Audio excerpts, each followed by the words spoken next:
ನಡೆದುಕೊಳ್ತಾ ಇದೆಯಾ? ಏನಾಗಿದೆ ನಿನಗೆ? ಹೀಗೆ ತಡವರಿಸ್ತಾ ಇದೆಯಾ? ನೀವೇನು ಮಗನಿಗೆ ಹಾಲಿನ ವಿಷಯ ಸಾಯಿಸು ಅಂತ ಹೇಳಿದ್ರಿ.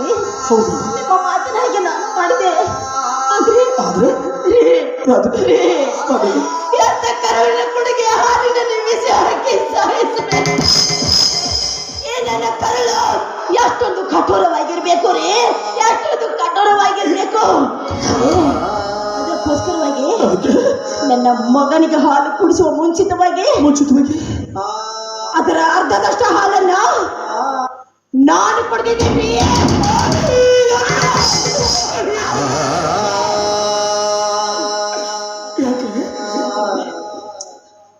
ನನ್ನ ಜೋಡಿ ನಿನಗೆ ಬಹಳ ಇಲ್ಲವೇ? ನಾನು ಆತ ಮಾಡುವ ಕೃತ್ಯ ನಿನ್ನ ಮನಸ್ಸಿಗೆ ಬರಲಿಲ್ಲವೇ?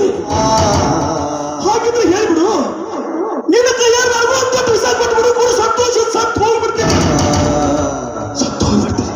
ಈ ಮಹದೇವಿ ನೋಡು, ನಿನಗೆ ಏನಾದ್ರು ಆದರೂ ಬಿಡುದಿಲ್ಲ, ಆಸ್ಪತ್ರೆಗೆ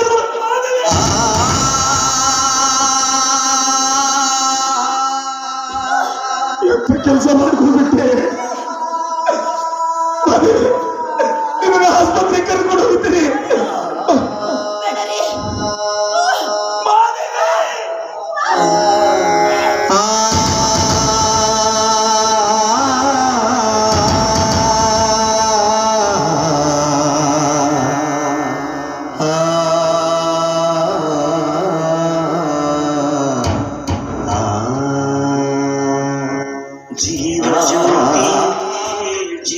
ಜ್ಯೋತಿ ನನ್ನ ಒಂಟಿಯಾಗಿ ಬಿಟ್ಟು ಹೋದೆ ಯಾವ ನೀತಿಯೇ?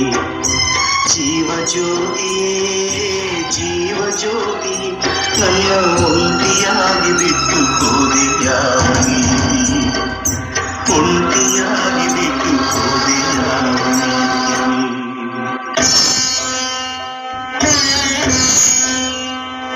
ಜೀವ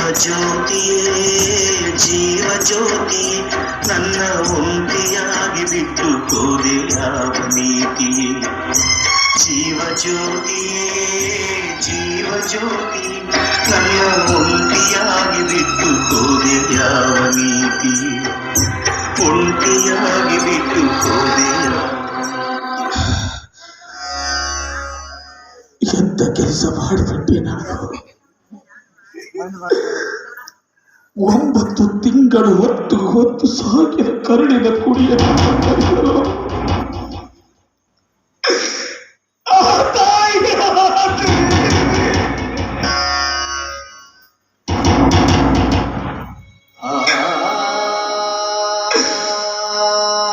ಕರುಳಿನ ಕುಡಿಯನ್ನು ಕತ್ತರಿಸಿ ಆ ಜೀವ ಹೇಗೆ ಬದುಕಿತ್ತು?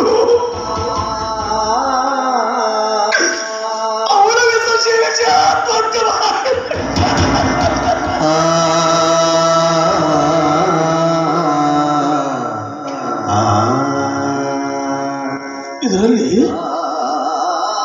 ನಾನು ಮಾಡಿದ ಅಪರಾಧವಾದರೂ ಏನು? ಈ ಊರಿನಲ್ಲಿ ನ್ಯಾಯ ನೀತಿ ಧರ್ಮದಿಂದ ಬಾಳಿತು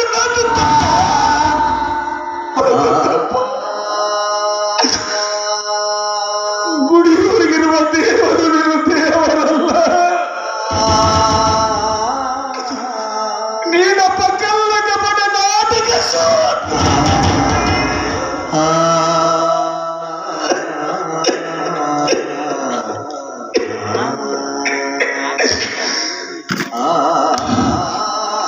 ಇದಕ್ಕೊಂದು ಅಂತ್ಯ ಹಾಡಲೇಬೇಕು.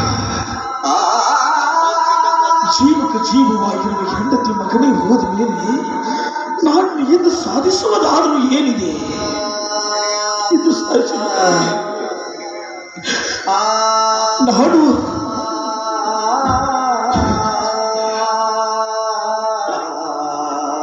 ವಿಷ ಸೇವಿಸಿ ಆತ್ಮಹತ್ಯೆ ಮಾಡಿಕೊಳ್ಳಬೇಕು. ನನ್ನ ಸಮಸ್ತ ಆಸ್ತಿಯನ್ನೆಲ್ಲ ರುದ್ರನ ಹೆಸರಿಗೆ ಬರೆದು ನಾನು ಕೂಡ ಇಹೇ ಲೋಕವನ್ನು ತ್ಯಜಿಸಲೇಬೇಕು.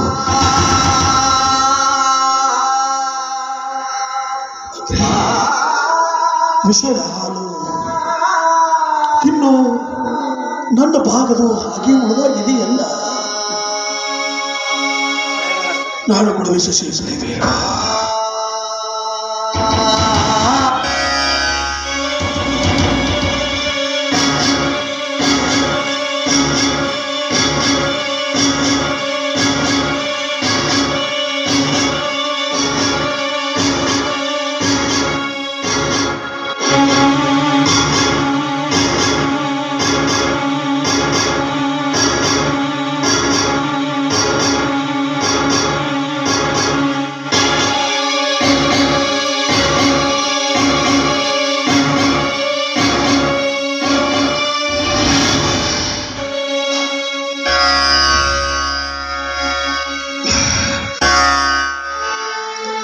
ರುದ್ರ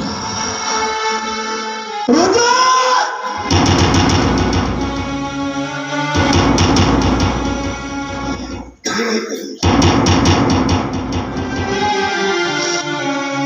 ಭಾರತ ನೋಡು, ನನ್ನ ಮನೆ ನೋಡು ಹೇಗಾಗಿದೆ ಅಂತ. ಪಾಪಿ ನನ್ನ ಮಗಳು ಹುಟ್ಟಿ ನಿಮ್ಮ ಮನೆಯನ್ನು ಮಸನ ಮಾಡಿಬಿಟ್ಟರು. ದಯವಿಟ್ಟು ನನ್ನ ತಪ್ಪನ್ನು ಕ್ಷಮಿಸಿದನೇ.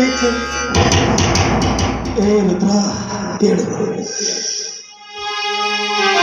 ಯಾರ ಸಾವಿಗೂ ಯಾರು ಹುಟ್ಟು ಕಾರಣವಲ್ಲ, ಯಾರ ಸಾವಿಗೂ ಯಾರು ಹುಟ್ಟು ಕಾರಣ, ಹುಟ್ಟಿಗೂ ಸಾವು ಕಾರಣ. ನಾವು ಪಡೆದುಕೊಂಡು ಬಂದಿದ್ದೇವೆ ಇಷ್ಟು. ನೋಡು, ನಿನ್ನ ಮಗಳ ಸಾವಿಗೆ ನಾನು ನ್ಯಾಯ ದೊರಕಿಸಿದ್ದೀನಿ ಅಂತ ನಾನು